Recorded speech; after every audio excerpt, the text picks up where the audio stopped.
So when you're really doing conflict management, first of all, let me say this. There are people who do not like conflict, and then there's the rest of us.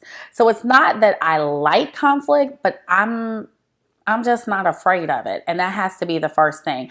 And some of that, I sort of feel like people, especially women of color, need to remember that you've been dealing with conflict your whole life. I literally saw a little girl on Instagram a couple months ago. She pulled up on her bike. It was like her two friends behind her. And she was like, hey, every time I leave, I heard you doing this. But then when I walk away, you quiet. She was like, but if you got something to say it to me. And it made me laugh because I immediately thought, look, as little black and brown girls, we've been telling people and dealing with conflict our whole lives. One of our favorite phrases is, get my name out your mouth. And so you sort of need to take that same thing at work. So when somebody is wilding out, cursing, acting a fool, you should think to yourself, my uncle acts a fool all the time. I know how to do this. Like, catch your breath.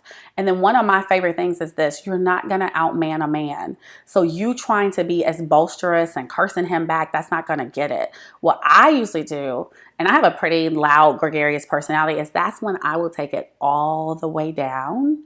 And I'll say something like, Tim, not really sure why you're yelling like that, because I do understand what you're saying. I just disagree with you.